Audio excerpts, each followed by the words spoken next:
Yo, Power Mister. Ay, empower pala. Empower. SRNE, update tayo. Sa 1 month natin, magkano ba ang naging bill nito?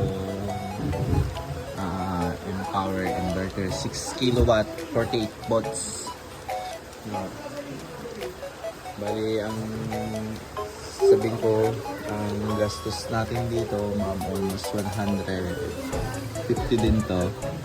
10 panel, sa lahat-lahat yan, mga materials, breaker, battery, wire, no?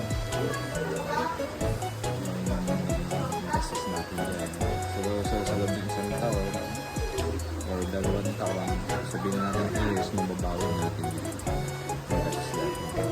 Ang monthly ko dyan, nasa around 3,000, 3,400 yata or 3,500. Bali ang napagana doon,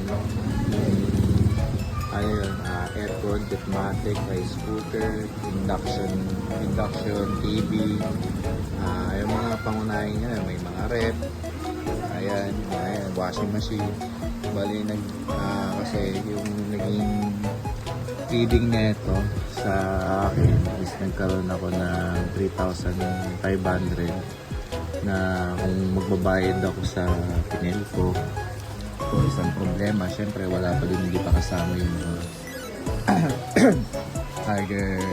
chargers ng yung makatulad ng connecting loss. Yan, yung mga mabibigat na binabayaran.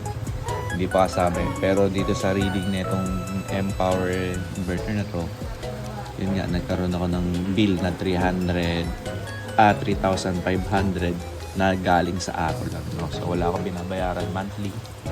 100% ako solar, tapos ito may backup ako dito just in case na malobat ko, meron akong backup tayo sa snap 12 volt system, kaya din paganahin yung buong bahay ko yan, kahit aircon kaya 0.5 ang aircon ko dyan, tsaka Jetmatic yan, kaya ito yung battery 3650. Ito, bali ito yung naging process ng aking inverter. Yung kulay dilaw na yan ay yung babayaran ko sana kung nagbabayad ako sa electric company. Tapos ang per kilowatt namin yan 10 pesos and 33 something ng per kilowatt dito sa aming Bataan. Tapos yan yung nagamit kong kuryente, yung 341.79 kilowatt, ayan yung nagamit ko. Bali yan,